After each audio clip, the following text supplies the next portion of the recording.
Assalamualaikum warahmatullahi wabarakatuh.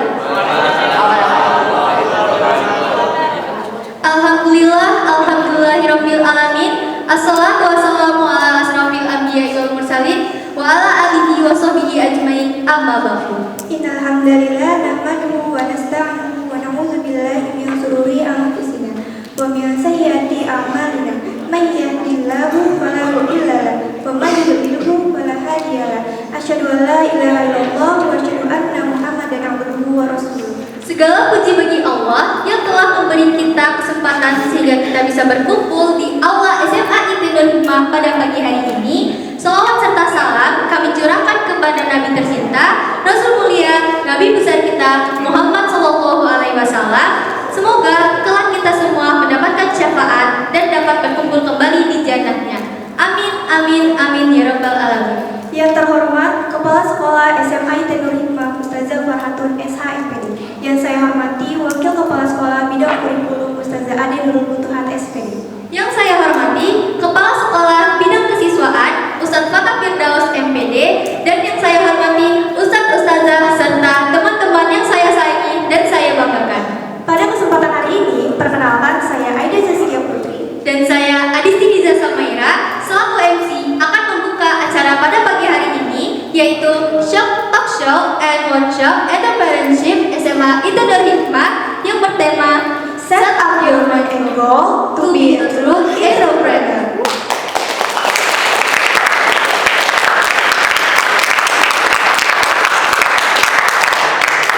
Mari kita mulai acara pada pagi hari ini dengan membaca basmalah bersama-sama. Bismillahirrahmanirrahim. Sebelum kita memulai agenda pada pagi hari ini, mari kita awali dengan pembacaan ayat suci Al-Quran yang akan dilantunkan oleh Saudara Arya Satya. Kepada Saudara Arya dipersilakan.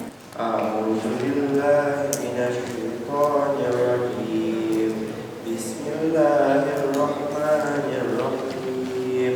Wa idh qala rabbuka lil malaikati inni ja'ilun fil ardi khalifah. Qalu ataj'alu fiha man yufsidu fiha wa yasfiku ad-dimaa wa nahnu nusabbihu bihamdika wa nuqaddisu lak. Qala inni a'lamu ma la ta'lamun. Wa 'allama Adama al-asma'a kullaha thumma 'aradahu 'ala al-malaikati faqala anbi'uni bi asma'i ha'ula'i in kuntum shadiqin. Qalu subhanaka la 'ilma lana illa ma 'allamtana innaka antal 'alimul hakim. Shadaqallahul 'azim. Alhamdulillahirrahmanirrahim. Terima kasih kepada Saudara Arya yang telah melantunkan ayat suci Al-Quran. Semoga yang membaca dan mendengar mendapatkan hidayah dari Allah Subhanahu wa Ta'ala. Sebelum memasuki acara yang pertama, izinkan saya membacakan susunan acara pada pagi hari ini. Yang pertama, baru saja kita awali dengan pembukaan. Yang kedua, sambutan dari Wakil Kepala Sekolah Bidang Kesiswaan. Dilanjutkan dengan sesi pertanyaan pertama, yaitu materi dari Bapak Muhammad Muara Kadafi, diikuti dengan tanya jawab, lalu akan ada ice breaking, dan dilanjutkan kembali dengan sesi kedua, yaitu duplicate disk bersama Chef Ika Rizky Pradana yang akan dilaksanakan di lantai 1 nanti. Selanjutnya, mari kita dengarkan sambutan dari Wakil Kepala Sekolah Bidang Kesiswaan, yaitu Ustadz Fatah Firdaus MPD. Kepada Ustadz Fatah dipersilakan. Baik teman-teman, sebelum memasuki acara inti, alangkah lebih baiknya kita berdoa terlebih dahulu yang akan dipimpin oleh Saudara Muhammad Faiz. Kepada Saudara Faiz dipersilakan. Assalamualaikum warahmatullahi wabarakatuh. Mari kita berdoa bersama agar pada kegiatan hari ini Allah memberikan kita kelancaran, kemudahan dan berkahnya. Bismillahirrahmanirrahim. Allahumma innaka ta'lamu anna hadzal qulub qad istamat ala ma'atik wa taqassara ta'atik wa tawana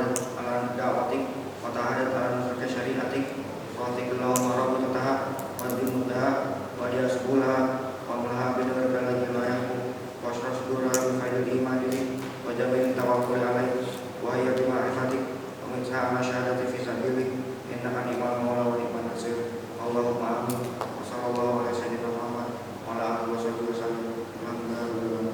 Assalamualaikum warahmatullahi wabarakatuh. Waalaikumsalam.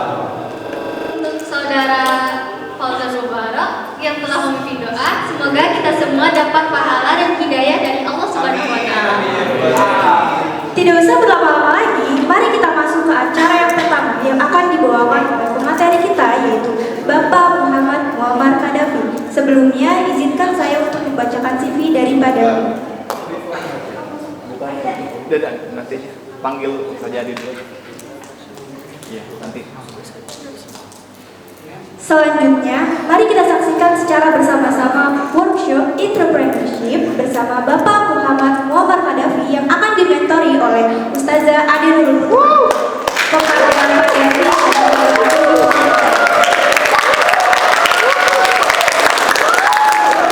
dengan tertib, gak ada yang ngobrol, oke? Ya. Masih ada suara di awal. Bismillahirrahmanirrahim. Assalamualaikum warahmatullahi wabarakatuh. Alhamdulillahirabbil alamin wassalatu wassalamu ala asyrofil anbiya'i wal mursalin wa ala alihi wa sahbihi ajma'in amma ba'd. Ya, Ustaz-ustazah dan teman-teman siswa-siswi SMA ITN Nur Hikmah yang berbahagia, alhamdulillah di pagi hari ini yang walaupun cuacanya mendung tapi tidak mengurangi semangat kita semua untuk hadir di aula SMA ITN Nur Hikmah dalam rangka menghadiri acara talk show kewirausahaan dengan tema Set Up Your Mind and Goal to Be a True Entrepreneur. Acara ini merupakan salah satu rangkaian kegiatan dari implementasi proyek penguatan profil pelajar Pancasila atau P5 dengan dimensi profil pelajar Pancasila yang ingin dicapai yaitu gotong royong, kreatif, dan bernalar kritis. Jadi kan ada 6 profil untuk kewirausahaan ini, 3 dimensi itu yang insya Allah akan kita capai ya. Nah, selain itu juga kewirausahaan ini juga tadi seperti yang disampaikan oleh Ustadz Fatah merupakan quality assurance dari SMIT Nur Hikmah. Ya, kenapa tema ini diambil untuk P5? Karena mental kewirausahaan ini memang sangat penting untuk kita semua untuk menjawab tantangan global saat ini ya teman-teman ya. Untuk itu pastinya perlu bekal yang mumpuni untuk teman-teman dan untuk kita semua, bekal yang mumpuni tentang kecakapan berwirausaha, dan kecakapan berwirausaha tentunya. Untuk itu pada hari ini kita telah kedatangan tamu yang sangat spesial. Ini beliau adalah pengusaha muda, beliau sudah sukses ya di bidang usahanya ya. Insya Allah beliau juga tadi sudah disampaikan juga Ustaz Fatah sekilas sudah jatuh bangun juga di usahanya. Nanti kita akan belajar banyak dari beliau tentang bagaimana memulai usaha, kemudian motivasi dari beliau. Kita akan belajar banyak insya Allah dari apa yang disampaikan oleh beliau.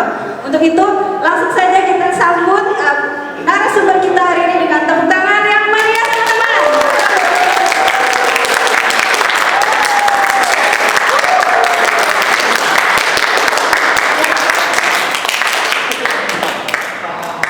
Baik, terima kasih. Saya Ustazah mau sambut tamu kita dengan pantun kali ya, biar udah siap cakep-cakep ya. Oke.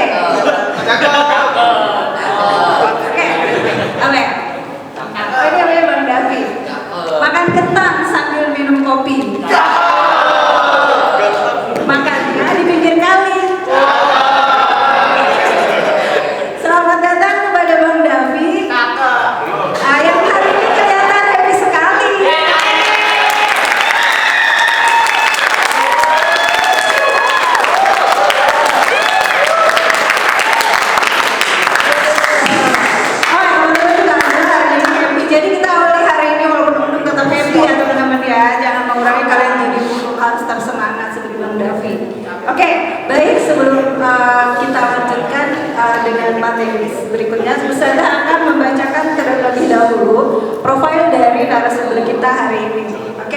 Nama lengkapnya Muhammad Muammar Kadafi, biasa dipanggil Bang Davi. Jadi nama panggungnya Bang Davi ya. Bang Davi. Oke, Bang Davi. Ini teman-teman boleh panggilnya Bang Davi? Boleh banget. Kita kan seumuran ya. Seumuran. Iya, oke. Bang Davi. Ya. Bang Davi ini wah, ini umurnya masih di bawah saya ini. Iya, masih muda kan, makanya nggak apa-apa. Iya, tahun 85 ya. Oh, ini anak Betawi asli. Ya, saya Betawi Keramat Jati. Oh iya. Ada yang satu kampung. Belakang pasar, kayak bau-bau itulah. Pasar Keramat Jati ya. Jadi kalau belanja dekat. Ya, oke. Nah, sekarang ini beliau menekuni dunia wirausaha yang legalitasnya namanya PT Outfit Garment Indonesia dan PT Outfit Printing Indonesia ya. Ada 2 perusahaan. Ya, ini banyak. Jadi saya yang beberapa aja yang saya bacakan ya, Bang Davi ya. Nah, kemudian di sini ada informasi pentingnya. Oh, ini tuh beliau ini aktivis loh dari zaman sekolahnya, udah pernah jadi ketua himpunan mahasiswa, ketua divisi sedang mahasiswa, ketua umum kewirausahaan pemuda, apalagi nih banyak banget. Terus ya ada juga GM Pesta Wirausaha Nasional. Terakhir juga sekarang beliau juga ketua UMKM Kelurahan Cisalang, terus kemudian juga ketua TPA Depok periode 8. Sekarang yang lagi menjabat ketua komunitas pengusaha tangan di atas. Tangan di atas, TDA. Kota Depok, ya TDA Depok. Nah, di Depok ya. Oke. Kemudian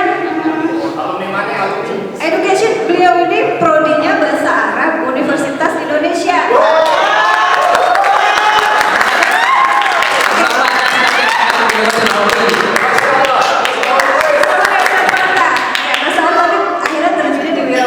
Iya, saya sastra Arab UI, tapi ya ini belum pernah bekerja di bidang itu, langsung usaha. Mungkin kalau nanti saya bisa jualan sampai ke Saudi, baru ilmu saya pakai. Ya, oke. Ya kayak Sidul kan sampai ke Saudi Saudi. Sidul anak sekolahan kalau ya, oke. Nah, kemudian ini nih pengalaman bisnisnya banyak teman-teman. Ini dari 2004 sampai 2007 bidang kuliner brand coklat rasa, kemudian bidang kuliner brand snack kita. Nah ini tuh dimulai dari 2004 sampai 2007 dan Bang Davi ini masih kuliah. Masih kuliah. Saya bisnis bukan cuma masih kuliah. Dari SMA gini saya udah mulai dagang. Karena kalau saya nggak dagang saya nggak bisa kayak yang lain. Yang lain tuh punya buku paket, saya nggak punya buku paket. Jadi mau nggak mau saya harus nyari uang sendiri untuk beli. Wah, sudah mandiri ya dari zaman sekolah. Masya Allah. Jadi memang sudah dari muda banget sudah terlatih untuk berwirausaha. Masya Allah, keren. Kemudian juga dari berikutnya setelah yang tadi itu beliau menggeluti di konveksi pakaian Laklok Indonesia. Yes. Bacanya benar? Laklok. Ya. Saya nggak tahu artinya, tapi jelasin nama Bang Davi. Kemudian juga bidang kuliner juga brand Ayam Babe, properti Elvina Agency itu sampai tahun 2018. Terus dari 2018 sampai sekarang Garment PT Outfit Garment Indonesia, ini websitenya di sini. www.outfit.id. Oke. Terus dari 2023 sampai sekarang juga printing tekstil PT Outfit Printing Indonesia dan ada kanase.id apa itu? Ya.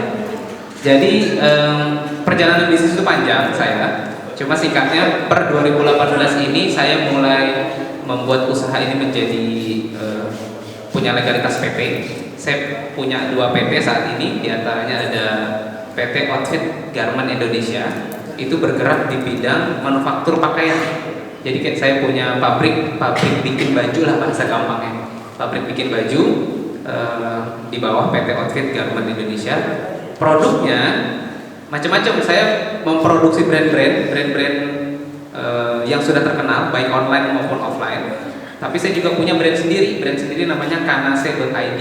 Itu buat perempuan-perempuan nih, baju-bajunya baju-baju buat baju muslimah. Kanase.id bisa dicek di Instagram. Oke, dicek ya. Kalau satu lagi baru bangun kemarin 2023, saya bangun PT Outfit Printing Indonesia. Outfit Printing Indonesia ini. Kalau Outfit Garment Indonesia itu produksi baju dari kain menjadi baju. Tapi kalau Outfit Printing Indonesia itu kain polos dirubah jadi kain motif. Jadi printing kain, kita punya mesin printing kain untuk merubah itu jadi motif, bikin batik, bikin jersey, baju jersey bola segala macam itu di PT. Oke, banyak. Tadi ada Maklun juga ya? Maklun itu berarti ada perusahaan pemilik brand yang saya bantu produksinya untuk jahit baju. Dikasih merek gitu ya? Yes. Oke. Ya. Nah, kalau dilihat ini Bang Davi ini bergeraknya di bidang kuliner dan konveksi ya. Yes. Jadi di dua bidang itu. Memang tertariknya di situ ya Bang Davi ya. Sebetulnya panjang kalau mau diceritain. Ya. Boleh. Nanti habis ini. Iya, baik. Kemudian hobinya keren nih olahraga nih. Apa nih? Panahan. Jadi Bang Davi ini teman panahannya itu terus tas patah. Saya bukan teman panahan Ustaz Patah. Saya musuhnya Ustaz Rival. Patah. Saya musuhnya Ustaz Patah karena kita beda klub. Kita selalu ketemu di pertandingan besar. Ya. Walau dia udah lebih senior, saya ini anak baru di panahan, tapi saya songong, anak baru songong. Berarti sama-sama pemain ya. Sama-sama pemanah. Terus ada juga hobi yang lainnya trail running. Trail running ya. Saya punya hobi salah satu lagi. Saya senang trail running itu gini. Trail running itu adalah kita naik gunung, lari tapi jadi berangkat jam 5 pagi, naik kayak misalnya ke Gunung Gede nih. Kita berangkat, kita habis sholat subuh jalan naik ke atas sampai puncak gunung, turun lagi lari ke bawah. Itu 1 hari tektokan. Nah, kita udah ke Gunung Gede, Pangrango, Gunung apa deh namanya? Ya banyak deh. Ada Merbabu segala macam. Ya banyak ya. Ya. Saya pernah Gunung Karangdong, hiking ya. Oke. Terus juga sepak bola. Wah ini jadi sepak bola juga keren ya. Ya oke. Dari teman-teman yang luar biasa lagi, Bang Davi ini pernah mendapatkan award sebagai juara 1 nasional wirausaha muda pemula Kemenpora tahun 2013 kategori kuliner. Ini sih bukan kaleng-kaleng ya.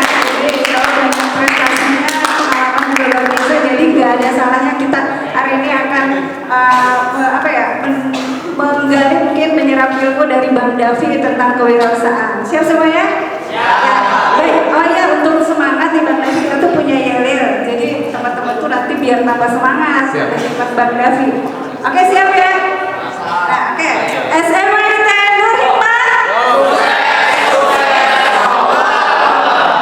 Jadi itu ada 2 sukses 1 sukses akhirat, 2-nya sukses dunia, 1-nya lagi sukses akhirat. Dan sukses dunia ini salah satu insya Allah bisa diperoleh dari berwirausaha ini ya Bang Davi ya. Salah satu jalannya kayak gitu intinya. Baik, mungkin langsung saja. Jadi teman-teman juga di sini udah penasaran nih Bang Davi. Mungkin apa sih yang membuat Bang Davi ini tertarik dengan berwirausaha gitu Bang Davi? Kira-kira apa? Jadi gini, ini saya boleh sambil pakai slide boleh ya? Boleh Bang Davi. Biar ceritanya bersambung karena ini teman-teman kan rata-rata umur berapa sih? 16. Berarti ini 10 ya? Kelas 10 ya? Oke. Ya bismillahirrahmanirrahim. Assalamualaikum warahmatullahi wabarakatuh. Alhamdulillahirabbil alamin. Assalatu wassalamu ala sayyidina Muhammadin wa ala alihi washabbihi ajmain. Rabbi shrah li sadri wa yassir li amri wahlul 'uqdatam min lisani yafqahu qawli. Amma ba'd. Sebelumnya terima kasih. Ini Ustazah Ade udah membuka ini. Saya senangnya berdiri boleh ya? Silakan. Jadi biar lebih interaktif. Saya pengen ceritain gini. Saya senang mengisi ketika diajak sama Ustadz Fatah untuk mengisi di teman-teman SMA ataupun kuliah. Itu saya senang banget. Kenapa? Karena teman-teman ini mulai masuk fase apa ya? Mulai mencari jati dirinya nanti seperti apa. Dan itu harus kuat secara mental dan harus tahu tujuannya nanti mau jadi apa. Saya sekarang bisa jadi seperti saat ini, itu penentuannya adalah ketika zaman SMA kayak gini. Karena dulu SMA itu saya sudah berpikiran bahwa kalau saya seperti teman-teman yang lain, saya pasti nggak bisa ngikutin ritme mereka. Mau nggak mau, saya harus menentukan jalan sendiri. Karena apa?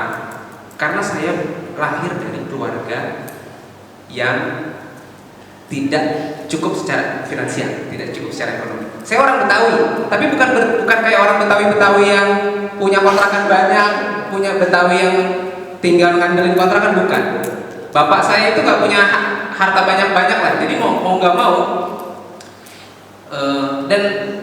Intinya kalau saya itu gini, di sekolah dulu ya, zaman dari SD sampai SMP, itu saya tipe orang yang kalau bayaran itu selalu dipanggil sama TU. Artinya apa? Nunggak bayaran, itu saya. Yang kedua, kalau dulu ada namanya, kalau sekarang nggak tahu, sekarang dulu ada namanya LKS atau buku paket. Nah itu selalu saya yang nggak bisa beli itu. Ataupun ketiga, ketika teman-teman study tour, itu saya selalu cuma nontonin dong mereka berangkat. Itu saya. Memang keluarga kami itu adalah keluarga yang ekonominya cukup di bawah lah. Mau nggak mau dari situ, akhirnya saya berpikir gimana saya bisa punya satu motivasi terkuat. Kalau tadi ditanya kenapa saya memulai dagang, saya nggak ngomong usaha dulu. Kita ngomong dagang karena entrepreneur sama berdagang itu berbeda. Nanti saya jelasin dalam slide saya. Sama-sama nanti kita diskusi. Tapi yang paling utama adalah saya merasa kalau saya nggak dagang, saya tidak nambah uang. Saya nggak bisa kayak teman-teman lain. SMA saya dulu ada di Cililitan, namanya SMA Negeri 14. Jadi saya dari SMP saya ada di belakang pasar, SMP 150. Cuma karena dulu saya selalu menjadi orang yang terbelakang dalam hal ekonomi ya. Mau nggak mau saya harus ngejar dalam hal pendidikan. Saya ngejar banget SMA 14 itu adalah salah satu SMA unggulan di Jakarta Timur. Saya ngejar banget biar masuk sana. Karena apa? Karena saya pengen mengubah nasib saya sendiri dan juga mudah-mudahan bisa merubah nasib keluarga saya. Paling utama adalah saya pengen merubah nasib. Karena apa? Sedih jadi anak sekolah yang selalu nggak bisa beli buku paket, bayaran terlambat mulu, nggak bisa ikut study tour segala macam. Mau nggak mau, saya berjuang gimana caranya saya bisa punya penghasilan sendiri. Yang kedua, saya bisa masuk sekolah unggulan. Dan itu saya tanamin dalam mindset saya dulu. Saya harus bisa masuk sekolah ini. Begitu SMA pun saya langsung ngomong, saya harus masuk UI, saya harus masuk UI, saya harus masuk UI. Itu saya ulang-ulang di otak saya. Akhirnya alhamdulillah kesampaian. Nah, titik pertama saya mulai serius dalam wirausaha itu adalah di kuliah. SMA itu saya cuma nambah-nambahin kayak buat beli-beli buku segala macam, itu dagang ini. Teman-teman dulu satu angkatan bikin kaos, bikin jaket. Nah itu saya yang bantu bikinin ke Bandung, ngambil selisih margin dari sana. Kaos misalnya 25.000 saya jual lagi 30.000, kayak gitu-gitu dulu zaman masih sekolah. Nah zaman kuliah itu saya mau nggak mau harus berdagang. Karena apa? Karena orang tua saya sudah bilang, saya ini anak pertama, adik saya ada 3, artinya saya 4 bersaudara. Bapak ibu saya udah bilang, apalagi bapak saya udah bilang, intinya adalah tidak bisa membiayai saya kuliah. Cuma saya bilang, oke, yang penting saya mau tes dulu semuanya, saya ikut tuh. Alhamdulillah masuk sastra Arab UI, keterima. Begitu udah keterima pun saya masih bingung, karena apa? Orang tua saya benar-benar gak bisa. 1,6 juta kalau nggak salah, 1,6 juta untuk masuk UI tahun 2003, itu kami nggak mampu. Orang tua saya nyerah. Saya bilang, saya minta tolong deh, minimum masuk aja dulu, daftar aja dulu. Kalau udah daftar nanti saya cari uang sendiri untuk bayar semester aja. Akhirnya orang tua saya jual TV, saya ingat banget, jual TV, jual rice cooker, pokoknya beberapa elektronik lah untuk saya masuk ke sana. Begitu sudah masuk di UI, alhamdulillah. Abis itu saya bingung. Ini yang bingung itu bukan buat bayar semesteran. Bayar semesteran itu masih bisa kita cicil, bukan kita cicil, kita kumpulin. Karena 6 bulan ke depan, benar nggak? Yang repot apa? Ongkos. Karena saya di Kramat Jati, ke Depok itu harus 2 kali naik angkot. Harus belum lagi ada ya segala macam lah tugas-tugas. Saya hitung-hitungan saya waktu itu saya butuh 20.000 sehari. Akhirnya apa? Saya harus dagang. Dagang. Akhirnya ketemu ada orang nawarin saya multi level marketing. Ini kalau yang tua udah pada tahu multi level marketing. Kalau yang masih muda-muda nih, masih anak-anak sekolah nggak tahu nih. Dulu pernah tahu nggak nih? Ustadz Bata pasti tahu nih. CNI tahu nggak? Iya. CNI. Saya itu adalah anggota CNI. obat gitu ya, produknya. Betul, salah satunya yang paling terkenal di sana apa? Kopi ginseng. Apa yang saya lakukan? Karena saya cuma dapat informasinya kopi ginseng itu aja. Yang saya lakukan adalah ketika baru masuk kuliah semester pertama, itu saya nenteng termos. Saya nenteng termos. Saya jualan kopi ginseng di Pasar Keramat Jati. Pasar Keramat Jati itu kan mulai buka jam 9 malam sampai pagi tuh. Itu saya keliling nenteng termos. Cuma ngejar apa? Ngejar 20.000 aja. Buat apa? Buat ongkos paginya. Segitu aja dulu. Karena otaknya mikirnya gimana caranya buat ongkos. Deh. Udah berjalan, ternyata saya cuma kuat seminggu. Karena apa? Ya kadang-kadang sampai jam 1 malam gak ada yang beli. Itu kanan kiri termos 2 liter masih penuh. Paginya yang parahnya lagi kan pagi harus sudah bangun jam 5 sholat subuh berangkat kuliah. Yang paling fatal itu adalah ketika kuliah saya udah kehabisan energi.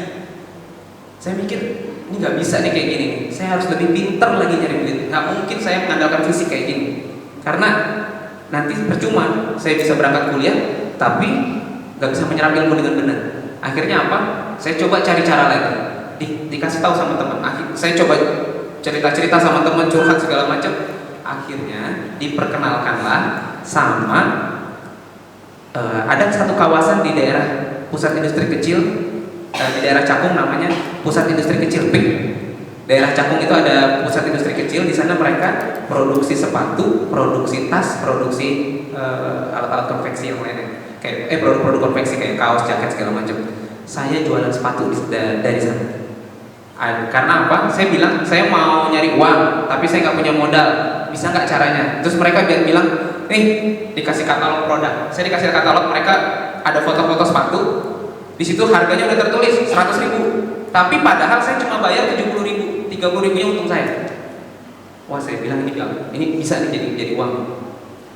Saya jalankan sampai alhamdulillah orderan banyak. Saya tawarin ke teman kuliah, terus teman-teman yang lain, sampai ada teman kuliah saya, bapaknya butuh, dia orang dinas pemuda dan olahraga di Jakarta. Dia butuh 200 set baju, 200 set jaket, 200 set kaos, 200 set jaket, 200 set training, 200 set sepatu. Itu titik tolak saya bersentuhan dengan dunia konveksi. Akhirnya saya bilang, wah, saya dapat orderan kakak. Dari situ saya baru ngeh, oh ternyata menjadi broker di bisnis ini bisa. Akhirnya selama kuliah saya membranding diri saya di UI. Saya bikin tulisan pakai PowerPoint, menerima jasa pembuatan kaos, menerima jasa pembuatan jaket, menerima jasa pembuatan seragam angkatan dan lain-lain. Itu saya tempel di mading-mading fakultas-fakultas yang ada di UI. Di UI itu waktu itu ada 13 fakultas. Saya keliling tempel-tempel, ada nomor telepon segala macam. Alhasil karena di UI itu tiap minggu itu ada event, ada acara di mana masing-masing event itu butuh kaos seragam. Akhirnya saya lumayan bisa menghidupi sampai lulus kuliah. Dengan penghasilan sebulan itu bisa 3 sampai 5 juta. Masih kuliah. Tahun 2003 sampai 2007. Itu saya bisa lulus dari situ. Bukan cuma bisa lulus, saya punya modal dari situ. Oke? Bergerak. 2007 saya lulus kuliah. 2007 saya lulus kuliah, merasa sudah bisa berbisnis sebagai, itu masih jadi broker ya. Broker tau nggak, perantara. Saya cuma modal ngecap, bahasa anak sekarang, ngomong aja. Karena produksinya ada yang di pusat industri kecil, Cakung dan lain-lain kayak gitu. Cuma saya membranding diri saya sebagai orang yang bisa memproduksi barang-barang itu. Apakah saya terpikiran pengen bisnis itu? Enggak. Saya cuma niatan awal, motivasi awal hanya pengen mencari uang untuk menyelesaikan masalah kecil saya. Gak punya uang untuk kuliah. Semata-mata itu aja dulu. Tahapan selanjutnya adalah ternyata lulus kuliah, saya sempat melamar kerja di mana-mana karena orang tua saya mengharapkan ijazah UI saya terpakai. Apa hasilnya? Saya diterima di beberapa perusahaan, tapi gajinya itu jauh lebih kecil dari saya dagang. Karena dulu fresh graduate saya itu cuma 1,5 sampai 3,5 juta maksimal. Itu saya dapat udah 3 sampai 5. Saya bilang sama orang tua saya, izin saya 1 tahun mau nekunin bisnis ini. Karena kalau ini berkembang, ya insya Allah saya nggak usah kerja. Diizinin sama ibu saya. Akhirnya apa? Lulus kuliah, saya mulai buka workshop kecil-kecilan. Workshop kecil-kecilan tuh dulu nggak punya tempat, saya bisa dapat orderan. Sekarang itu saya punya toko untuk menerima order, terus saya punya beberapa mesin jahit untuk bikin sampel, sama saya punya karyawan 1 orang jahit hanya untuk bikin sampel aja. Karena untuk produksi massalnya saya masih lempar. Yang penting apa? Biar yang penting ketika ada tamu datang, mereka percaya, oh ini bisnisnya beneran. Apa yang terjadi? Cuma bikin dengan satu karyawan. Alhamdulillah 6 bulan kemudian saya punya modal lagi untuk mengembangkan jadi 15 mesin dengan 12 karyawan. Artinya mulai produksi sendiri. Karena dulu ketika masih kuliah bermodal dari cuma ngecap doang, itu saya bisa dapat orderan. Apalagi udah punya tempat produksi sendiri. Ini masih indah ceritanya, masih indah sampai ketika udah punya modal di 2008 ya, saya buka bisnis pertama kali 2008 yang konveksi itu punya uang, terus saya suka sama teman sekelas saya nikah. Jadi saya nikah di umur 23, masih muda banget. Saya nikah umur 23. 6 bulan setelah buka usaha itu. Oke, kenapa? Karena saya belum pernah deket-deket sama perempuan dari zaman SD, SMP, SMA. Begitu ada yang deketin, saya takut dia nggak mau lagi, jadi saya nikahin aja. Takut tersadar. Iya, takut dia sadar dia takut suka sama saya lagi. Jadi saya nikahin aja langsung. Kenapa? Kenapa saya berani nikah? Karena saya ngerasa saya udah punya penghasilan. Dan nikahnya saya itu agak lucu nih. Karena saya nggak izin ke orang tua, saya lebih izin ke calon mertua dulu. Saya izin mau nikah segala macam, semuanya saya siapin. Gedung saya sewa, catering saya bayar. Ketika semuanya terbayar, baru saya izin ke orang tua saya. Karena saya tahu kalau saya izin sama orang tua saya duluan sebelum saya siapin, saya pasti nggak diizinin. Karena saya suruh mikirin adik-adik pasti. Tapi saya bilang udah, saya mau beres dulu baru saya nikah. Baru saya izin. Modal nekat, alhamdulillah. Nah, ini saya jangan sampai sini. Nah, ini ya sebentar. Ini bisnis saya sekarang nih. Saya punya, ini pabrik saya. Ini pabrik saya punya 3 yang kayak begini di Depok semua. Pabrik saya, kapasitas kita produksi satu pabrik itu 15.000 sampai 20.000 pieces per bulan saat ini. Saya satu dengan karyawan 90 operator. Operator itu yang jalanin mesin jahit. Ada 9 manajer, ada 9 supervisor dan 5 manajer. Artinya satu workshop itu ada sekitar 100 orang, 100 karyawan saya. Ini buat kondisi saat ini. Ini produksinya kita nih. Kami produksi mukena kayak gini, mukena yang pakai printing, jilbab, ada inner, ada gamis dan lain-lain. Kami bikin juga jaket, baju koko dan lain-lain. Tapi ya, kalau mau jadi modelnya boleh kan? Jangan, seleksinya ketat.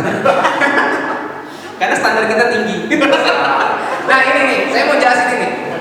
Ini lika-likunya tadi masih bagus-bagus aja, masih mulus-mulus aja. Saya mulai dari mulai dari SMA, kuliah sampai lulus kuliah masih bagus. Pendewasaan bisnis mulai datang terhadap diri saya ketika saya habis menikah. Habis menikah itu baru saya merasakan yang namanya pendewasaan dalam berbisnis. Apa itu? Pertama adalah ada klien saya gagal bayar untuk pertama kali selama saya jalanin bisnis. Gagal bayar itu gini, barang saya kirim, dianya nggak bayar ke saya. Itu kecil, cuma 25 juta. Kenapa saya berani kayak gitu? Karena itu sepupu saya. Jadi yang pertama kali menghancurkan ritme usaha saya itu saudara sendiri. Sakit hati, pasti. Tapi sekarang saya enggak, saya ikhlasin semuanya. Oke? Nah, 2008 itu satu orderan bermasalah 25 jutaan. 2009 saya kena masalah lagi. 2009 ada yang tahu nggak itu zaman apa? Ini belum ada lahir nanya nih. Baru 1 tahun. Baru 1 tahun. 2009 itu kalau buat Ustaz sama Ustazah tahu kan ada namanya pemilu ya. Nah saya ketipu sama kaos partai. Bikin kaos partai. Itu sama kondisinya, gagal bayar juga. Ada deh. Gak usah diceritain. Oke. Itu masih stabil juga. Setelah yang pertama 25 juta, kaos partai udah puluhan juta, tapi masih aman karena kita masih bisa berjalan. Sampai pada tahun 2010, ini saya tahu banget kenanya. Saya ketipu teman sendiri. Semua entrepreneur, nih pegang omongan saya. Semua entrepreneur dimulai dari pedagang. Jadi tahap-tahapan teman-teman sekarang ini sebelum ngomongin pengen entrepreneur besar, belajar dulu, latih dulu mentalnya untuk menjadi pedagang dulu. Dagang dulu aja. Yang penting sesimpel gini, ada modal 10.000, kita jualnya 12.000, ada untung 2.000. Modal 10.000, kita jual 15.000, untung 5.000. Sesimpel itu dulu. Ketika ini udah berjalan, baru pelan-pelan rapihin ininya. Oke. Karena seperti tadi cerita saya juga dimulai dari pedagang. Saya nggak mikirin sistem-sistem, tapi belajar mulai dulu. Oke? Sekarang saya mau boleh langsung masuk ini boleh ya? Langsung aja ya semuanya ya. Ini saya sekarang langsung mau kasih tahu. Tadi cerita singkat saya mau kasih tahu tentang ada 10 pondasi. Ini versi saya yang sudah saya lakukan agar kita semuanya bisa punya usaha sukses. Dan ini bukan semata-mata dipraktekin hanya untuk entrepreneur, enggak. Ini buat semua. Kalau teman-teman mau ngejar masuk perguruan tinggi yang bonafit, mau punya mau kerja di tempat perusahaan yang besar, ini bisa kepake juga semuanya. Yang pertama adalah rahasianya dimulai dari sini. Nih. Kalau kita mau jadi seorang entrepreneur ataupun orang yang berhasil dalam hidup, ini saya nggak ngomongin entrepreneur aja nih. Kalau kita mau menjadi orang yang berhasil dalam hidup, ini poin pertama ini harus punya mimpi. Mimpi ini dalam artian ada alasan kenapa kita tetap kuat jalanin ini. Kayak tadi saya jungkir balik, ketipu. Berada pada titik terendah berulang-ulang kali sampai ketipu 500 miliar segala macam. Cuma saya tetap masih mau ngejalanin karena apa? Karena saya punya alasan yang paling kuat dalam hati saya. Di antaranya apa? Tadi udah saya ceritain di awal. Saya pengen ngerubah nasib dan hidup keluarga saya. Saya pengen nyenengin orang tua saya. Saya pengen bahagiain mereka. Saya pengen bahasanya membuat kondisi yang tadinya di bawah bisa menjadi enak. Nih, saya sedikit ada video. Kita coba nonton video bareng-bareng. Bahwa kalau kita punya mimpi, punya alasan terkuat di dalam diri untuk apapun. Teman-teman mau jadi pengusaha, mau masuk perguruan tinggi negeri, mau jadi pekerja, mau jadi profesional, mau jadi apa segala macam. Dari sekarang mimpiin dulu itu, pengennya kayak apa.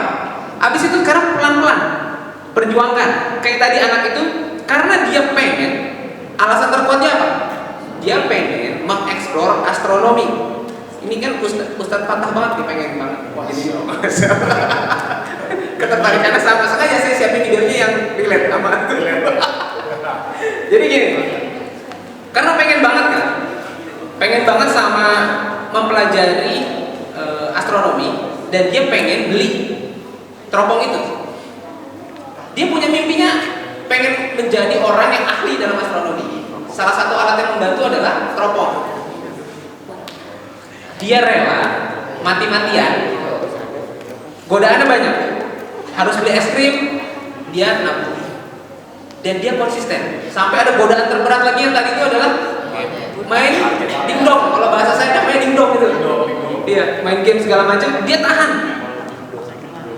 Dan itu realita hidup. Begitu udah kumpul, apa yang kita kejar, ternyata kata Allah beda lagi. Dari 2.500 naik jadi itu hidup. kayak begitu. Memang skenario-nya Allah di mana-mana kayak begitu. Tapi yang paling utama adalah apakah ada perbedaan nggak? Kalau dia nggak ngerjain itu, kira-kira kalau dia nggak ngerjain apa yang dia mimpikan dan dia mulai, kira-kira dia punya uang sampai 2.500 baht nggak? Itulah, walaupun nggak nyampe target, tapi kalau mimpi kita kuat, paling nggak kita mendekati sama target kita, dan kita jadi punya sesuatu yang menjadi orang yang berbeda dibandingin orang yang dulu. Artinya adalah kalau teman-teman mau kuat, mau sukses di wirausaha, mau sukses dalam masalah lain, ini bikin dulu mimpinya nih, big dreamnya bikin dulu. Mau apa? Terus yakinkan dalam hati, temukan alasan terkuat kenapa saya harus mati-matian mengejar mimpi ini. Intinya itu. Jadi kalau mau jadi pengusaha, mau jadi entrepreneur, temukan alasan terkuat kenapa kita harus sukses dalam bisnis ini. Kalau saya tadi udah clear, saya pengen membahagiakan orang tua, mengubah nasib, dan pengen menjadi manfaat untuk orang banyak. Yang kedua, nih, ketika ini bedanya think big sama big dream. Big dream itu baru mimpi. Kalau think big ini sudah mulai kita tuliskan, kita rencanakan, bikin visi dan misi yang besar. Tadi mimpinya, tadi kalau dalam video tadi mimpinya tahu kan apa? Pengen jadi ahli astronomi. Tapi dia bikin berpikiran besarnya dengan mencoba membeli alat yang harganya mahal banget. Itu adalah visi besarnya dia. Sedangkan dia sebagai anak sekolah nggak mampu, makanya dia mati-matian ngejar itu. Saya pribadi dulu sebelum video ini dulu nih mimpi saya. Ini saya masih kurus banget dulu waktu lagi tahun 2012, 2011. Ini yang saya bilang di pinggiran jalan. Tapi di zaman ini saya sudah memimpikan ini. Nyampe nggak? Nggak nyampe. Tapi paling nggak saya buka 5 cabang yang mirip-mirip kayak begini visualisasinya. Itu kekuatan. Ketika kita sudah punya mimpi yang besar, kita harus tuliskan, kita bikin visi dan misi yang besar, dan juga ide yang besar. Visi, misi, dan ide yang besar untuk bisnis kita ataupun untuk target yang lain. Mau nonton video? Ini adalah contoh sebuah ide besar, walaupun gak mungkin. Pernah tahu Einstein? Dulu waktu dia lagi ngejalanin, dikatain kayak apa? Kayak orang gila. Karena apa? Karena idenya terlalu ngayal, terlalu besar, terlalu kemana-mana. Tapi akhirnya sekarang semua orang di dunia mengakui dia. Ini salah satu video ya yang bahasanya nggak mungkin oleh seorang anak-anak, oleh sekumpulan anak-anak untuk mendatangkan pesawat di kampungnya dia. Tapi paling enggak, lanjutin, kita nonton. İstanbul'a mı gideceğim? Başka nereye gideceğim? Buraya gelecek hali yoktu yok. Çok estetik yerler verdi.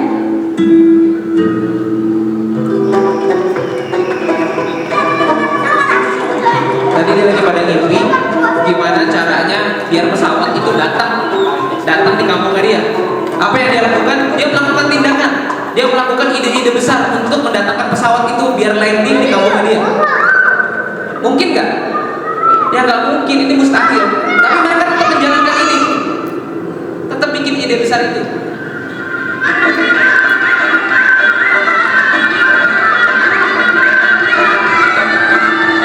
Tuh, kepikiran. Oh, jangan-jangan kalau pakai lampu kita bisa bikin landasan ya?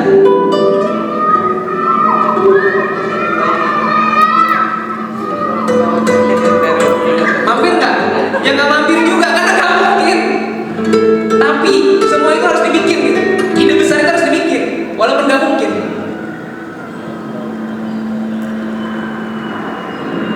Sampai akhirnya kecelakaan. Ya, gagal.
Poin utamanya adalah besarkan mimpinya, besarkan idenya, cara berpikirnya, visinya besar, misinya besar. Biarkan nanti Allah yang arahkan kita untuk mendapatkan besar. Karena kayak tadi itu juga itu Allah yang arahkan akhirnya. Oke, kita lanjut biar agak cepat. Selanjutnya adalah setelah punya visi besar, mulai melakukan riset. Kalau bahasa saya benchmarking. Ada yang tahu benchmark? Nah, bahasanya mencari acuan. Misalnya nih, saya dulu waktu lagi bisnis kuliner ayam bakar. Ayam bakar itu saya bikin benchmarknya karena saya pengen bikin kayak tadi nih, yang ini kan saya pengen bikinnya layaknya KFC, layaknya McD, tapi produknya ayam bakar. Itu saya benchmark. Benchmark itu artinya saya melihat KFC, melihat McD itu menjadi panutan saya. Akhirnya apa yang saya pelajari? Saya pelajari produk mereka, saya pelajari harga mereka, saya pelajari bisa menentukan, oh kursinya begini, nanti ininya kayak gini. Itu namanya riset. Kalau sudah punya sesuatu yang diinginkan, udah ada mimpinya, ditulisin visinya besar, targetnya besar, visinya besar, habis itu riset, cari tahu yang besar-besar dalam visi kita tuh kayak apa sih? Ada video lagi, Google segala macam. Tekuni itu berusaha untuk menjadi ahli di bidang itu. Oke, lanjut dulu, saya bikin agak cepat. Setelah tadi kita benchmark kita tadi gini. Kayak tadi nih, misalnya ini mau bisnis ini nih. Ini mau bisnis apa tadi namanya? Burrito ya.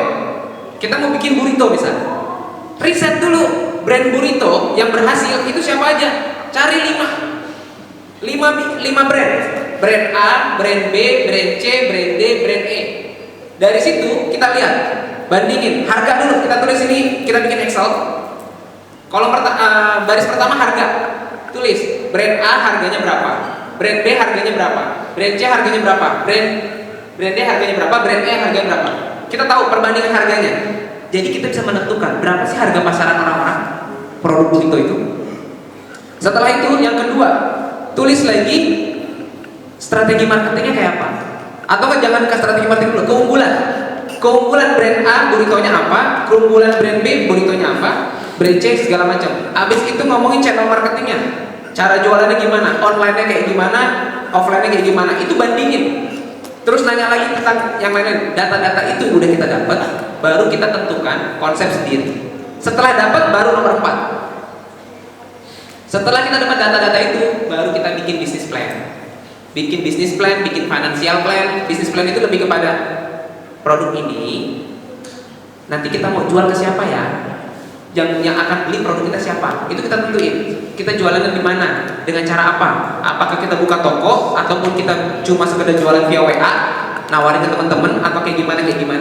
Itu bisnis plan. Sampai financial plan. Financial plan itu paling gampangnya adalah untuk bikin burrito ini modalnya berapa sih, harga tortillanya berapa, ini berapa, dan harga dasarnya misal ketahuan ada 5.000, berarti kita mau untung berapa nih, biar kita bisa berkembang bisnisnya. Jadi setelah riset, baru bikin bisnis plan dan financial plan. Setelah bikin ini, ikut komunitas. Kenapa saya aktivis di komunitas pengusaha? Karena sebetulnya saya cuma pengen belajar dari orang-orang yang udah sukses. Kalau kita belajar bisnis sendirian itu nggak bakal berhasil. Kita perlu mentor, perlu ada yang ngajarin. Saya dulu nggak ada yang ngajarin sampai 2013, rugi terus sampai ketipu setengah miliar. Dari 2013 sampai sekarang saya ikut komunitas tangan di atas TDA, dan itu saya diajarin.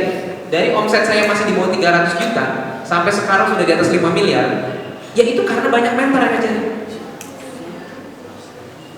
Oke, ini maksudnya ikut komunitas, learn from other success. Selanjutnya kerja keras sama beribadah keras. Bekerja keras dengan cerdas, beribadah keras dengan ikhlas. Karena apa? Biar kita sukses dunia akhirat. Selanjutnya, lama-lama kan kita menguasai. Setelah kita kerja keras, akhirnya kita menjadi orang yang sangat menguasai dan ahli di bidang ini. Kayak saya nih, Poin utamanya adalah fokus. Tadi saya cerita, ketika 2017 saya punya berapa bisnis? 3. Hancur 2. Artinya apa? Karena kalau orang nggak fokus, itu bakal banyak masalah. Ketika saya fokus ke satu bisnis, sekarang saya menjadi orang yang sangat ahli di bidang garment, di bidang produksi pakaian, di bidang pakaian muslim dan lain-lain. Kalau orang mau nanya sama saya bisa jawab A sampai Z. Dan saya menjadi presenter yang baik untuk bisnis saya. Paham nggak? Intinya poin nomor 7 ini, kita harus fokus satu bidang biar kita menjadi confident dan kita menjadi good presenter. Kalau kita udah menjadi good presenter nih, orang nanya urusan garment A sampai B, produksi pakaian A sampai Z. Ketika saya butuh dana, saya presentasi di depan investor, karena saya dilihat sangat menguasai, investor ngasih dana. Ataupun di depan klien, saya presentasi, oh di tempat kami produksi begini, karena saya sangat menguasai, akhirnya saya dapat kerjaan. Fungsinya itu di sini, nomor 7, menjadi ahli di bidangnya. Yang nomor 8, ini harus bertumbuh. Mulai bikin target. Tiap tahun target kita tahun ini konsepnya 3 miliar, tahun depan 3,5 miliar, tahun depan 4 miliar, tahun depan 4,5 miliar, 5 miliar, 6 miliar. Tiap tahun harus bertumbuh, growing. Targetnya harus dibikin. Nanti tanpa sadar, alam bawah sadar kita tuh akan bekerja untuk memenuhi target itu. Yang terakhir, yang ke-9, setelah kita udah berkembang, bertumbuh, mulai ngerapihin keuangan. Pisahin mana yang buat buka cabang baru, mana yang buat nambah SDM baru dan lain-lain. Sampai terakhir kita harus bangun tim. Udah punya karyawan, bangun, cari manajer, cari supervisor. Biar kayak saya sekarang ini, saya ngurusin bisnis itu cuma seminggu sekali. Sisanya keliling-keliling, ngajar, menebar kemampuan saya di bidang edukasi wirausaha dan lain-lain. Panah, lari-larian ke gunung, itu saya lakukan sekarang. Saya ngurusin bisnis cuma Senin sama Jumat doang. Senin rapat itu cuma 3 jam, ngomongin persiapan. Jumat saya cuma ngedengerin evaluasi. Udah. Kenapa? Karena udah ada tim. Kalau udah levelnya kayak begitu, udah enak, kita bisa jadi manfaat buat banyak orang. Waktu lebih banyak untuk keluarga. Orang lain sibuk kerja segala macam, saya masih bisa mikir sibuk jalan-jalan, sibuk mau mana kemana. Besok saya harus Jumat udah berangkat ke Jogja, mau mana di sana. Kayak gitu. Udah mulai menikmati hidup sebenarnya. Aku nggak itu. Enggak itu. Oke, ini saya skip.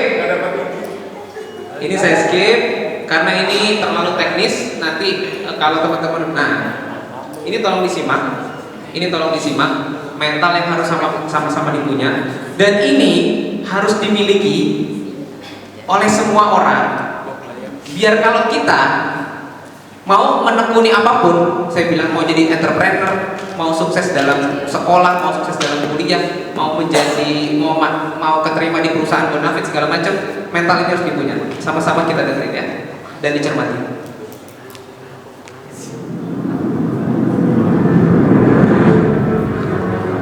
If the lion is the king of the jungle, how can he be the king? Kalau kita mindset untuk menjadi pecundang beneran kita. Tapi kalau kita mau jadi orang sukses, tanam mindset dari sekarang kita orang sukses. Nanti kita akan berhasil di mana-mana. Berhasil di sekolah, berhasil membahagiakan orang tua, berhasil dalam bisnisnya nanti, berhasil dalam menjadi ngejar karir nanti.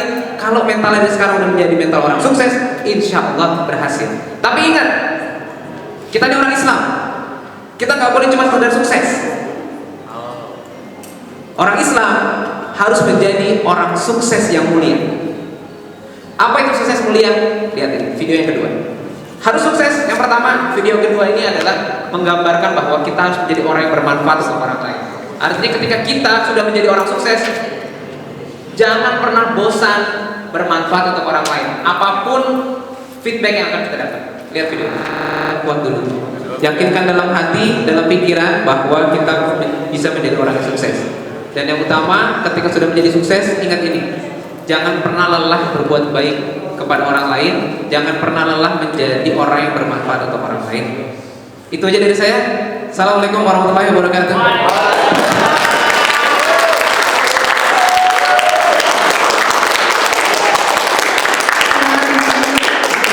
Ya, luar biasa ya teman-teman, tadi pemaparan dari Bang Davi. Kalau saya lihat Bang Davi ini tipe yang learning by doing ya. Apa tadi juga beberapa kali nekat dengan jatuh bangunnya. Jadi intinya gini, kalau kita punya niat dan tekad yang kuat, insya Allah selalu ada jalan ya Bang ya. Iya, Allah insya Allah selalu kasih jalan. Tadi teman-teman juga bisa lihat ya bagaimana perjuangan Bang Davi dari nol ya, dari nol terus merintis usaha, terus mengalami banyak kendala dan tantangan, tapi terus dari setelah gagal itu bangkit lagi sampai akhirnya di posisi sekarang. Saya dulu pernah baca buku yang From Zero to Hero ya, itu bagus juga ya, itu bisa memotivasi kita untuk terus bangkit. Nah, karena sebenarnya banyak kisah orang-orang yang akhirnya sekarang sukses itu sama seperti Bang Davi ini ya, awalnya dari jatuh bangun dulu. Bahkan teman-teman mungkin Coca-Cola tahu pastinya kan, sudah mendunia.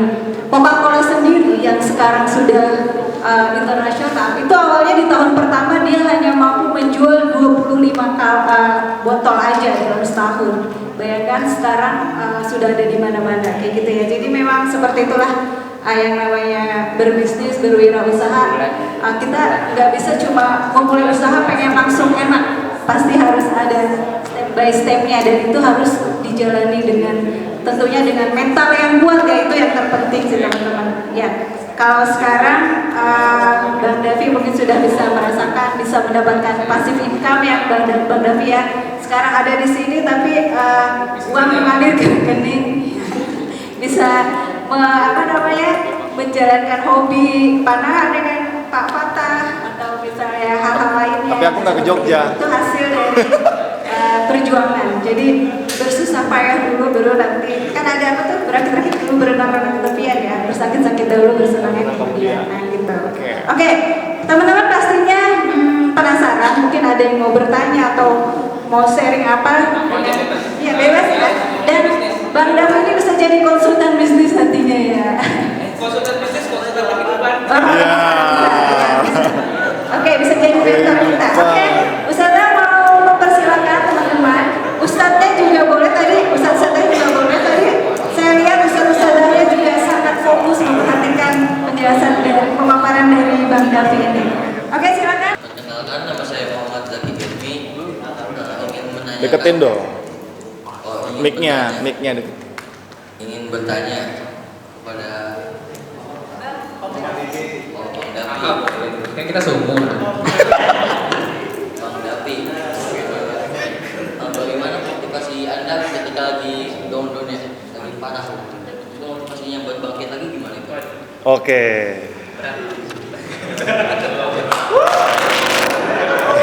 Ya, dari awal mungkin. Yuk, ayo. Gimana? Aku mau nanya, gimana strateginya buat memperoleh keuntungan sama mengembangkan usaha? Oke, strategi memperoleh keuntungan. Ya, Arvinda. Baik, Mbak, saya ada pertanyaan buat Bang Davi. Jadi saya ingin ada usaha kecil-kecilan, bukan usaha kayak lebih membuat aplikasi gitu lah Kak. Jadi sekedar untuk sampingan saya selama SMA ini. Tapi di sini saya udah buat strukturnya, udah buat sketsa kasarnya. Tapi di sini saya masih dalam pengembangan, dan yang saya takutkan ini udah mentok gitu lah Kak. Jadi udah selesai gitu. Ini kan aplikasi seperti ruang guru gitu Kak. Tapi lebih ke pembelajaran ke self improvement gitu Kak. Jadi yang selama ini udah saya buat itu udah mentok gitu Kak. Itu mungkin Kak Davi, Bang Davi ini bisa mungkin beri motivasi pendapat gitu lah. Jadi tipsnya dan triknya gimana sih biar nggak mentok lagi gitu. Sesi kedua. Biar saya jawab dulu aja, ntar kebanyakan sih bingung. Oke, yang pertama adalah terkait motivasi ketika lagi down. Tadi saya udah ceritain di nomor pertama itu adalah mimpi yang bahasanya. Kalau misalnya kita tentukan dulu mimpi besar kita apa nih? Bukan mimpi besar ya. Alasan terkuat kenapa kita harus tetap bertahan di bidang ini. Kalau tadi kan video tadi sudah jelasin.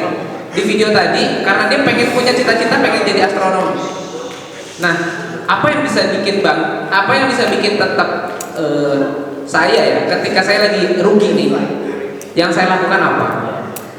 Ya saya ingat itu lagi nih, bahwa ini kalau saya nggak berjuang, saya nggak bisa berubah hidup. Habis itu saya lakukan dengan dua. Ada bahasa saya adalah ini kepala harus tetap tegak. Kepala tegak itu artinya semua masalah ketika lagi down kita hadapin. Yang kedua, hati. Jadi bahasa saya itu tegakkan kepala, tundukkan hati. Tegakkan kepala itu kita harus hadapin semuanya. Mau kita punya masalah nih, misalnya sama teman, cekcok, berantem segala macam, dipanggil sama guru lah, sama ustazah untuk mengklarifikasi, hadapin semuanya, datengin semuanya, hadapi semuanya. Tapi abis itu, tundukkan hati itu maksudnya banyak-banyak istighfar. Karena bisa jadi masalah itu datang karena kita dosanya kebanyakan. Ada hal-hal kondisi yang gak baik itu terjadi sama kita, bisa jadi karena memang kita melakukan hal-hal yang Allah gak suka. Artinya apa? Ketika lagi kondisi yang ini, kalau di Al-Quran itu kan ada, kalau kita mau keluar dalam satu masalah, kuncinya cuma dua. Ada yang tahu apa? Sholat dan sabar. Gak usah mikirin, gak usah ngomongin strategi keluar dari masalah, ngomongin strategi keluar dari gimana-gimana, gak usah. Sholat dan sabar, kuncinya itu. Saya pertama dapat masalah, asal tahu aja, ketika saya punya utang 500 juta terus ditagih, ada orang yang duitnya itu ketahan sama saya tinggal 2 juta. Saya karena saking nggak punya uangnya, saya nggak bisa bayar nih. Dia datang ke rumah bawa bensin, saya mau dibakar. Saya kabur, enggak, saya hadapi. Saya kasih tahu kondisi semaksimal mungkin. Bahkan ada orang ini, ketika saya jatuh waktu itu, mesin-mesin saya mau ditarik, mau diambil sama dia karena saya dianggap nggak bayar-bayar utang. Gara-gara yang ketipu tadi saya ceritain. Saya bilang sama dia, kalau mesin ini ditarik, kalau mesin ini diambil, saya nggak bisa melunasin semuanya. Karena cuma mesin ini salah satu alat saya untuk nyari uang. Silahkan kalau mau ambil motor silahkan, mau ambil TV saya silahkan, mau ambil segala macam silahkan. Tapi kalau mesin saya diambil, saya nggak bakal bisa melunasin utang itu. Karena apa? Karena otomatis saya nggak punya cangkul untuk nyari rezeki. Dari situ, poin utama adalah saya hadapin. Saya ketemuin orang-orang ini, orang-orang yang nagih utang segala macam, saya ketemuin. Tapi malamnya, ya istighfar yang banyak. Sholat malamnya yang kuat, istighfar yang banyak untuk kita karena ini teman-teman akan menghadapi nanti di dalam hidup. Kondisi nggak ideal. Kita pengennya A, tapi dimasukin ke dalam kondisi gak ideal. Percaya deh. Orang lain bilangnya apa? Ini kayak saya. Saya tadi bisnis pertama ketipu 500 miliar. Dulu pas ketipu, saya bilangnya apa? Saya lagi diuji, saya lagi kena azab dari Allah nih. Saya lagi kena ujian segala macam. Padahal sekarang saya bisa bilangnya apa? Setelah saya cermati, itu bukan ujian, itu bukan azab, itu bukan cobaan. Tetapi kondisi yang memang Allah siapkan untuk kita masuk ke dalam kondisi atau rencana Allah yang jauh-jauh lebih baik lagi. Percaya? Karena apa? Karena ternyata begitu saya jatuh, ternyata saya dibukakan usaha kuliner. Usaha kuliner itu kan hancur nih, bisnis 500 miliar. Buka usaha kuliner walaupun dari nol, tapi ternyata berkembang, bisa sampai 5 cabang. Apa yang terjadi di usaha kuliner itu? Saya juara Kemenpora karena usaha kuliner itu. Itu satu hal rencana Allah bukan? Saya juara. Yang kedua, gara-gara saya juara itu, saya dikirim ke Thailand, ke Malaysia, sama Singapura dari Kemenpora untuk belajar wirausaha ataupun mengamati wirausaha muda yang ada di sana. Itu rencana Allah bukan? Hal baik bukan? Kalau saya ketipu, kira-kira saya akan bisnis itu nggak? Enggak. Yang ketiga, gara-gara posisi itu, saya terpilih menjadi ketua forum kewirausahaan pemuda se-Indonesia. Apakah itu sebuah hal buruk? Artinya ketika saya ketipu, ternyata Allah siapin jalan yang lain yang jauh lebih baik lagi. Ternyata enggak sih juga. Saya pikir kuliner ini akan mengangkat saya nih. Saya akan sukses di sini. Ternyata enggak, jatuh juga. Tapi ternyata apa? Allah besarkan usaha saya pas 2018 ini di Garman ini. Ternyata apa yang saya terima saat ini. Saya berbisnis dari 2008, aneka bisnis. Sampai 2018. Dari 2020 sampai 2024 sekarang ini 4 tahun itu sudah mengalahkan perjalanan bisnis saya 12 tahun belakang. Artinya apa? Ini rencananya udah Allah siapin. Ternyata saya bilang mengalahkan apa? Dari omset itu ngalahin. Mau di total saya dari 2008 sampai 2020 saya berbisnis 12 tahun. Itu kalah omsetnya sama 4 tahun terakhir ini. Karyawan, saya mentok cuma karyawan paling besar waktu itu cuma di 40 orang. Sekarang bisa lebih sampai ratusan. Artinya apa? Tugas kita cuma menjalani hidup ini sambil ingat Allah. Kita disuruh sabar menghadapi semua kondisi, suruh sholat yang benar. Resepnya tadi, kalau lagi jatuh, kepala ini harus tetap tegak, hatinya tunduk. Kepala tegak itu hadapi semua masalah. Jangan menghindar dari masalah. Hati tunduk itu kita harus banyak istighfar, banyak doa, minta ampun sama Allah, biar Allah tarik jalan. Oke, kejawab ya? Oke, yang kedua masalah keuntungan. Kalau ngomongin keuntungan, hitung harga modal yang benar. Jangan ngikutin harga orang lain. Misalnya gini. Cara dapat untung yang paling gampang adalah yang modalnya misalnya 50.000, ya jangan jualnya cuma 51 atau 52, terlalu tipis. Hitung yang benar modal.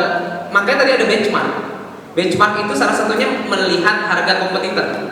Kita lihat harga kompetitor berapa. Misalnya mau jual burrito, atau kebab yang paling gampang. Kebab harga pasaran berapa? 18.000 sampai 20.000. Kita jual di harga 18.000. Nah, kita tinggal modif gimana kita bisa produksi kebab ini modalnya cuma di 8.000 sampai 9.000. Berarti kita punya potensi untung berapa? Anggapnya 9.000. Kita jual 18.000. Kita punya untung berapa? 9.000. Itu adalah dasar awal kita dapat keuntungan. Selebihnya tinggal apa? Perbanyak pembeli, perbanyak customer. Bisa dengan cara kita memberikan informasi melalui Instagram, Facebook. Karena hukumnya begini. Ini saya ngawang-ngawang kan, kayak Bapak tulis. Kita memutuskan jualan kebab 18.000, terus kita jual melalui WhatsApp. Orang yang ngeliat status WhatsApp kita ada 200 orang. Misal, terus kita jual via Instagram, yang lihat status kita ada 500 orang. Berarti total yang lihat berapa? 700. Saat ini nih, oke 700 orang. Dari 700 orang ini akan kita konversikan kalau hukum Pareto itu 20%. Dari 700 orang itu yang akan nanya-nanya, baru nanya-nanya belum link, nanya-nanya itu cuma 20%. Kira-kira berapa? 20% dari 700.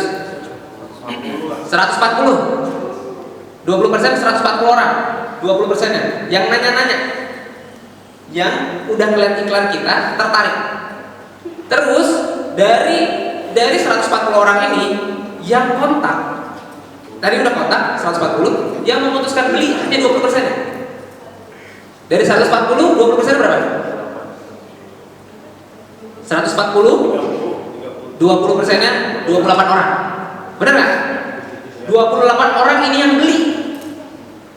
Tapi yang akan jadi customer dari 28 ini, customer itu artinya belinya berulang, beli lagi. Dari 28 orang ini 20% lagi. Berapa? Sekitar 6 orang, 5 atau 6 orang yang jadi customer. Artinya dari 700 orang cuma jadi berapa orang yang jadi customer? 6 orang, yang beli 28. Gimana cara ningkatinnya biar banyak? Perbanyak leads-nya. Yang tadi 700, syukur-syukur bisa menjadi 10.000 orang yang tahu. Caranya gimana? Perbanyak leads itu caranya, pertama kita iklan. Tadi kan udah WhatsApp kan 200 orang, Instagram 500 orang yang lihat karena follower kita 500. Terus kita buka spanduk. Orang yang lewat tiap hari di situ ada 5.000 orang. Itu leads. 5.000 ditambah 500 tambah 200, tawarin lagi kemana, pakai FB Ads, pakai IG Ads, pakai segala macam, bikin website, total ada 10.000 orang. Konversiin lagi, berarti tambah banyak. Untungnya kalau yang tadi 28 orang cuma dikali 18.000 itu omset. Artinya kalau kita mau untung tambah besar, kenalkan produk kita ke banyak orang setiap hari. Cara mainnya kayak gini. Makanya saya sampai saat ini punya tim marketing yang tiap hari tuh kontak-kontak yang lain. Biar apa? Biar ada potensi kita dalam kerjaan. Kejawab? Kira-kira? Oke. Yang terakhir berarti tadi ngomongin kebutuhan. Gini, bisnis, semua bisnis, nggak ngomongin tentang aplikasi, nggak ngomongin kuliner, nggak ngomongin fashion. Yang namanya bisnis itu harus menjadi solusi untuk customer. Orang beli baju karena dia merasa produk yang kita buat ini memecahkan masalah dia. Misal, saya bikin baju syar'i, tapi nggak terlalu syar'i, tapi masih bajunya syar'i, tapi tetap ada fashionable gitu. Nah ternyata ada orang yang butuh itu, karena kalau mau beli baju syar'i yang benar-benar syar'i banget, yang ada cadar segala macam, tapi dia pengen fashionable juga nih. Sedangkan kalau ada brand yang terlalu syar'i, ada brand yang bahasanya fashionable banget, fashion tapi kurang syar'i. Nah saya berada di tengah-tengah, ternyata ada orang yang mau beli barang, dia pengen syar'i tapi masih suka fashion. Nah itu belinya di saya. Kira-kira begitu. Setiap bisnis, kalau bisnis kita bisa menjadi solusi buat orang lain, buat customer lain, itu bisa bertahan. Nah sekarang kasusnya tadi siapa? Sorry Mas siapa? Atta bikin konsep di mana konsep bisnis aplikasinya itu bisa menjadi solusi buat orang lain. Kalau bisnisnya itu, kalau udah nemu solusinya, ini akan jalan terus idenya berjalan terus. Tapi kalau memang ternyata bisnisnya ini cuma buat diri sendiri, alias itu jadi kayak hobi. Bisnis itu bukan patokannya diri sendiri, tapi adalah orang lain. Makanya harus mikirin, nanya-nanya, riset lagi lebih dalam. Riset lagi, tanya, gue punya begini, kira-kira kalau gue bikin kayak gini, ini bisa menyelesaikan masalah nggak? Bisa nyelesain masalah lu nggak nih? Ini jadi solusi nggak buat masalah lu gitu? Ketika itu ditanya-tanya terus dan digali terus, insya Allah bisa berkembang terus bisnisnya. Kejawab? Ya. Oke, sesi kedua. Ya, ada lagi mau bertanya, mungkin 2 orang ya cukup. Ya, ada Arlinda, di Iwannya siapa? Syabil. Oke, sana maju Arlinda.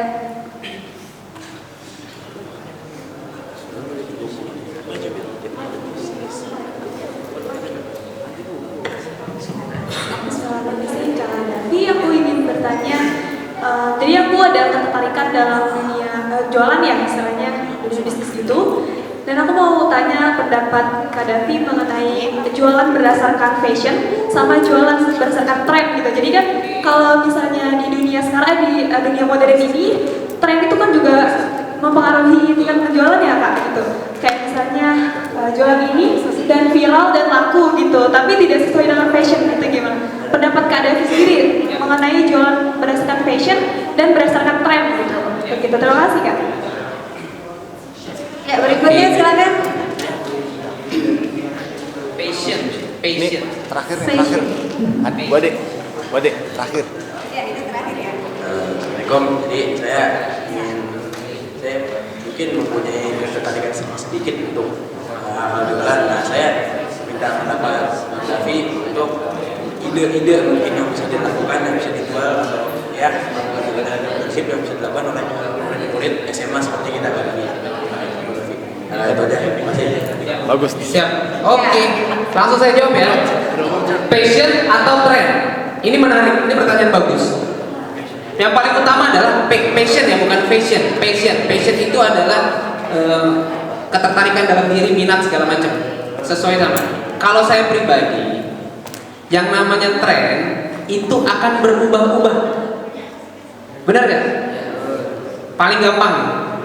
Lagi tren ayam geprek, semuanya buka ayam.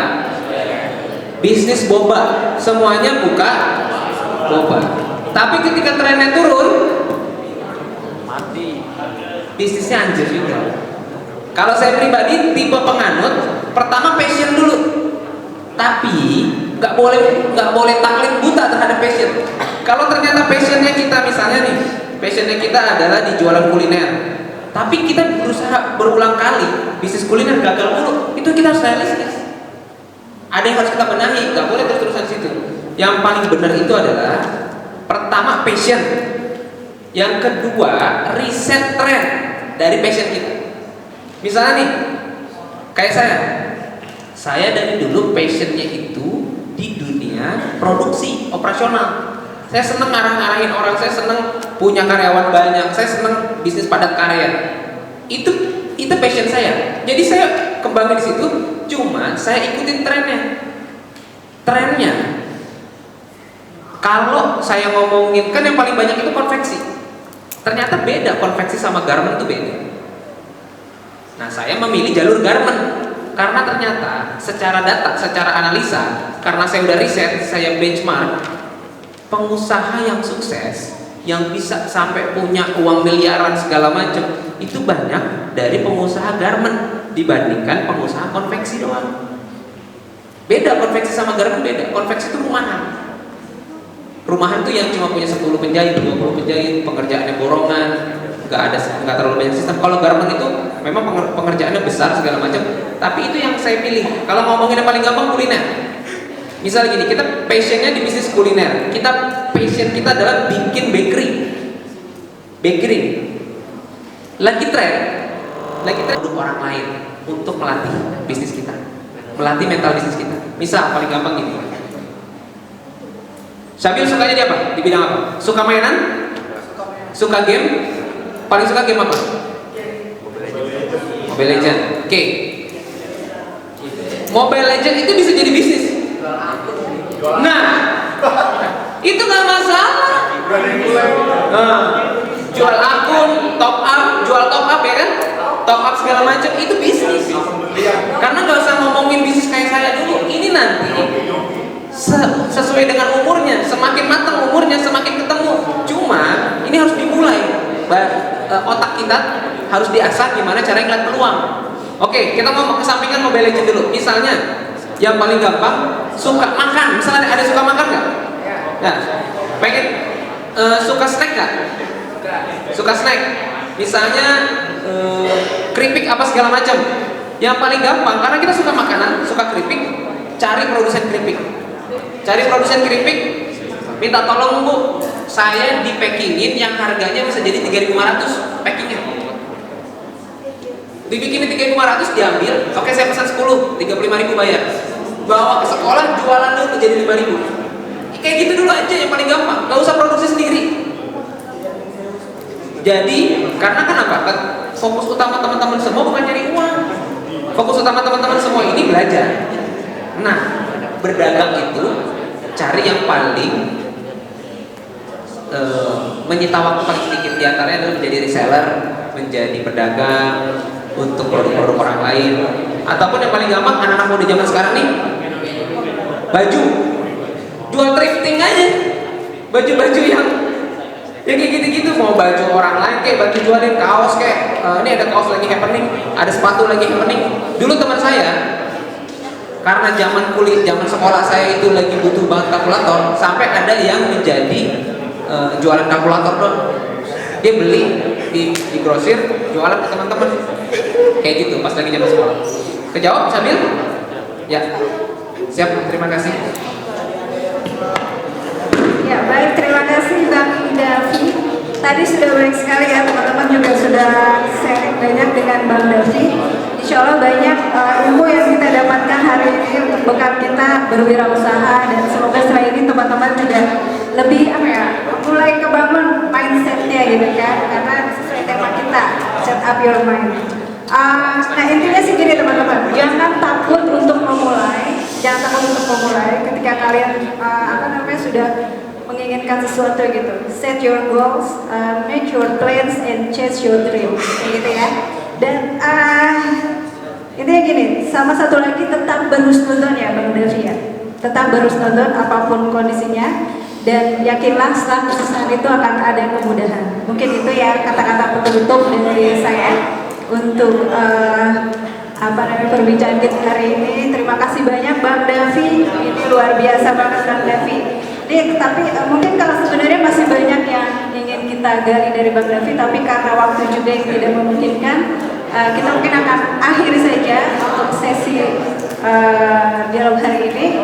Kita akhiri dengan mengucap alhamdulillahirobbilalamin. Terima kasih sekali lagi Bang Davi. Mohon maaf lahir batin. Assalamualaikum warahmatullahi wabarakatuh.